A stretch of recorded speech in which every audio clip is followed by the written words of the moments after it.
What's going on, folks? It's KspadeTheProspect. I truly am YouTube's best kept secret.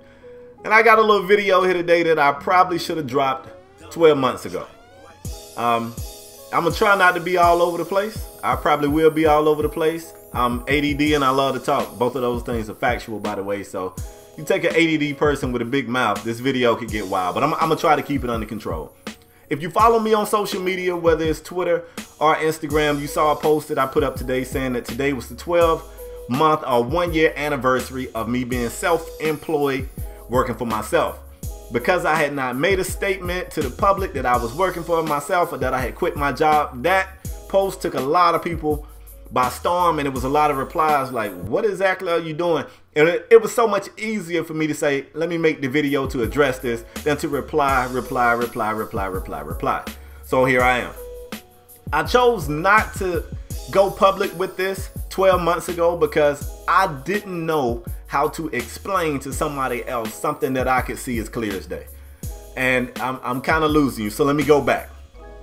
I'm born and raised in Georgia. Small city called Griffin, GA. Stand up if you guys are out there. And, you know, both of my parents are big in the church. I was raised in the church, in a Baptist church. As I got older, of course, where I had more power whether or not I went to church or didn't go to church, I kind of decided not to go, but I never lost my relationship with God. Let me stop to say this.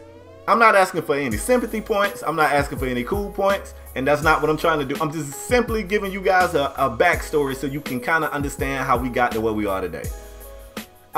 So I don't really have a relationship with the church any longer. And things could change tomorrow. Who knows what could happen tomorrow to change me. But where I sit today, I don't necessarily desire that relationship with the church. I still have a relationship with God. I pray. I try to read the Bible. And I pray every night, first of all, every single night before I go to sleep, unless I just fall asleep doing something. And if I just fall asleep, when I do wake up, I make a point to say my prayer. And as soon as I wake up, the first thing I do before I go use the bathroom, I check my Twitter mentions or any of that crazy mess. First thing I do when I sit on the side of the bed, I say, thank you, God, for a new day. That don't make me better than y'all. I'm just giving you backstory. So I was working in manufacturing. Long time, over 10 years, in a building that's not climate controlled. It's hot in the summer, it's cold in the winter. In the summer, when I got off work, my shirt, my clothes would be wet, literally with sweat. I don't mean like I got the V-neck. I mean my shirt, I could wring my shirt out. In the winter, man, we got gloves on, we got scullies on, and that's the way we work. It's physical work. You pushing, you pulling, you stacking. And I did it for a long time. It wasn't easy work, but I was fairly compensated. I was more than fairly compensated.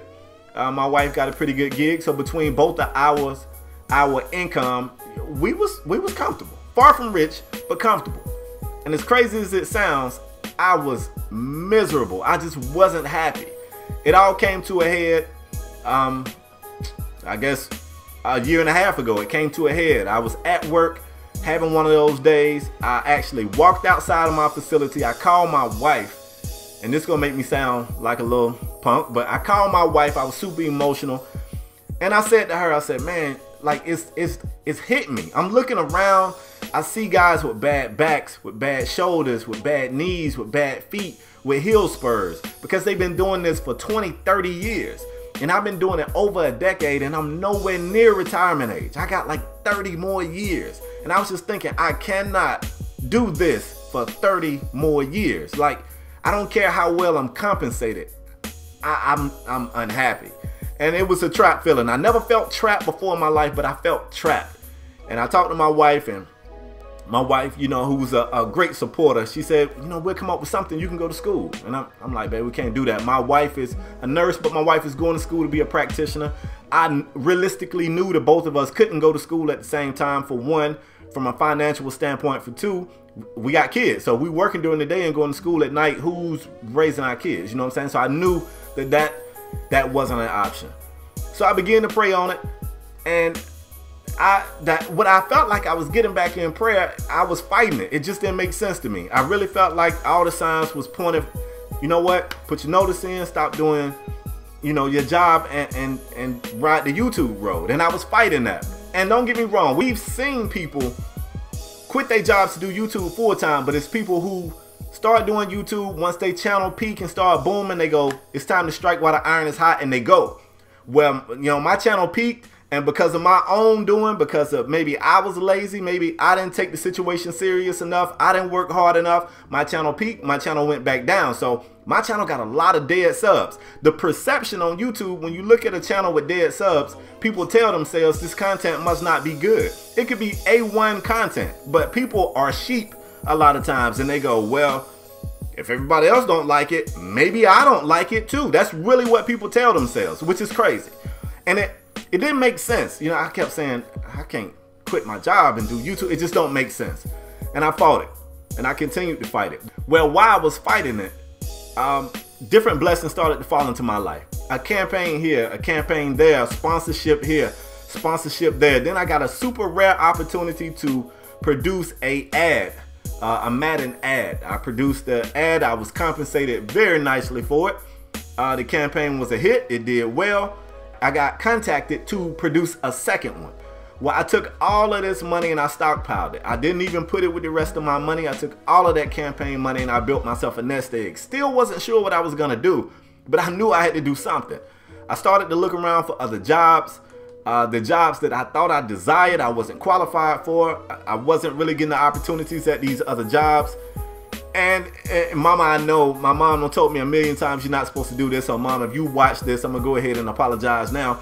But I kind of did what I was always taught not to do. I kind of put God in the corner, and I was like, I feel like you telling me to do this, but I don't believe it. So if this is really what you want me to do, you got to really give me a sign. It can't be a smart, you know, you can't do that. But the signs just kept falling. And I didn't express this in a video, because how does a guy who is as flawed as me come out and tell his supporters that he's making this leap of faith, and he really believes that the instruction comes from on high? I just didn't feel like anybody would take me seriously, and I didn't feel like people would believe it, and I didn't feel like they would receive it coming from me. People would look at me like, well, this dude curse, and this dude, you know, he be talking mad trash, and he a sinner, so I don't believe it. I just didn't feel like people would believe it, and sadly, I wasn't even sure if I believed it. And it's crazy, I wasn't sure that I believed it. But nonetheless, toward the end of the year, the people that I really confide in, I want to take a small time to give a shout out to my wife, who's crazy supportive. I want to give a shout out to my brother LaParis. That dude, I mean, this is somebody who, if I made this leap and fell on my face, worst case scenario, this man would be like, yo, I got a sofa. You know what I'm saying? Just somebody who I knew had my back. I talked to a lot of people, and you know, people always say, hey, you know, I think you could do it. But when I talked to my parents, that's what really helped me make the jump. My parents said, you are the one person, if anybody told me they was doing something crazy like this, you the one person who I felt like could pull it off. Like, you've always done what people said you couldn't do. And the motivation was there. And I still was terrified. I'm still terrified. I'm a year in and I'm still terrified. So I put my notice in. I leave my job. I didn't really have a game plan, and I was just winging it, just doing stuff. Still too prideful to come out and tell people what I was doing, just making videos, hoping for the best, just barely getting by. Just pinching off of my nest egg, pinching off of my nest egg. Then I got an amazing opportunity. Shout out to AJ, Andrew Johnson, if you watching, EA Sports. AJ gave me an opportunity. I got an email from him saying a company contacted them. They wanted somebody to do some editing for them. It's a sports, it's actually a football like show. And the email was sent not just to me, it was several other people. I don't know how many people interviewed for the job. I contacted the people back. They gave me a couple of sample plays that they wanted me to reenact. I reenacted the plays. I broke it down, I did the edit, I sent it back, and I got the gig. And then I actually negotiated my own price. I thought I was shooting them a little high.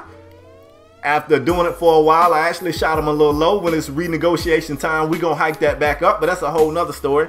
But that saved me. I was at a point where, like, like I said, the channel wasn't really popping, and ain't no way if you'd have told me I could have made it a year, no way. And anytime it got scary, and boy did it get scary, sometimes that it looked real rough, but every time it did, something fell through. Something fell through. It would either be a campaign, or it would be a sponsorship, or, you know, the football show would hit me up and say, look, instead of 3 players this week. We need 5 players this week. And it would save me. It would literally save me. And I'm a year in. So I'm going to try to wrap it up. I definitely want to take a split second to give a shout out to iMaverick. Most of you guys know Mav. Mav is a lifesaver. I'm a weird person. I already told y'all I'm spiritual. I kind of feel like God made me and Mav cross paths for a reason. I met Mav for the first time in LA during EA Play E3 that whole week. We spoke briefly then. Just Coinky Dinkley, we was in the same place a couple of other times, and we got an opportunity to sit down and talk. And I could tell somebody the spiritual side of it without them looking at me crazy, because Mav is spiritual. And then without me even knowing, Mav had been where I was at. He had already been there. So when I was telling him some of the things, I'm kind of hesitant, because I don't know if he's gonna be like, this guy is crazy. But instead he was like, and that's what happened to me, and then this, and then this, and I'm like, yo, that's how, you know, that's what's happening. It was just crazy. So I told Mav that I did make a video. I didn't tell my subs, because I was just worried how it would be received, and Mav actually gave me the advice to go forward with it. So Mav, you another reason why I'm sitting here right now doing this today. But here we go, man. We are 12 months in. Christmas just passed. I'm extremely blessed. This Christmas was smaller than my family, my immediate family, has seen in a very long time, but nobody was upset. Even though it wasn't nearly as many gifts under the tree, it was more time spent with my wife and kids this year. They enjoyed that. They would trade that off for gifts on any, at any given time. And for the first time, I said this on social media, for the first time in my adult life, I felt like I was living, not just waking up, going to work, paying the bills, going to sleep, waking up, going to work, paying the bills, going to sleep. I swear I did that for over a decade, every single day. I'm talking 50 plus hours a week, every week. And I'm not knocking that lifestyle. There's still a lot of people that do it. But I just felt like, I honestly felt like God was calling me to do something different. And I feel like God want to use me for an example. I don't want to spook y'all with all the God talk. I mean, I'm still just as flawed as I was last year. I'm still going to have videos cussing. Not saying that I don't want to grow spiritually, because I do, but I mean, I am who I am right now. But 12 months in, man, I never thought I would have made it. I already prepared myself. Not saying I didn't believe in myself, because I did, but I had prepared myself for failure. And I told myself, if I made it for 3 months, if I made it for 5 months, that's 5 months that I can say I lived in my dream. You guys don't have any idea what type of balls, what type of courage it took to walk up to the front office, sit down in the big boss's office, sit down my letter of resignation, and tell this man that I'm out of a job that I was comfortable in, very comfortable in. And regardless of how comfortable I was miserable. So I hope I didn't hold y'all too long. I held y'all for a long time. I've been talking OD long. So I'm going to go ahead and get the hell out of here, man. 2017, here's what you can expect from my channel. More uploads. I feel like that first year was a lot of trial and error. It was a lot of hit and miss. This year, I feel like I got a better game plan. Also, you're going to see me branch more outside of gaming. I'm never going to stop gaming. I'm a big kid at heart. I'm going to be a gamer forever. I'm going to be 70. I'm going to game forever. I'm never going to stop gaming. I just love it. It's my release. I'm not a big drinker. I don't really drink, and I don't smoke at all. So for me, gaming is my release. I'm a game forever. But I got so many creative ideas. I was that weird kid that played with toys and talked to himself, 2 cars. I was that guy. So I got weird ideas. I got some vlog stuff on the way. I got a video series that's on the way where I'm going to be sitting here telling you guys real life stories similar to this, a little prettier than this, not just sitting in front of the green screen. But I got some great ideas coming, man. So 2017, I just want to thank everybody who's rode with me since day one. I know we lost a lot of traffic. There's a lot of guys that was Team Wolfpack that is gone now. So those of you that's still around, I definitely thank you guys. The new people that's still coming in, yo, welcome. It's going to be a hell of a ride, man, and I want y'all to buckle up. Anybody who is supporting, I thank y'all. Anybody who hating, I thank y'all too, man, because y'all be making me feel like I'm it. Like if you take time out of your day to hate on me, that's flattering. Anyway, man, I'm gonna shut up. That's all I got for today's video. Hope you guys enjoyed it. Hope you guys enjoy your New Year's. And man, don't knock people for making resolutions. My resolution is to do everything I did in 2016, but do it even harder and even better in 2017. So hope you guys have a prosperous 2017 as well. I'll see y'all on the other side, all right? Peace.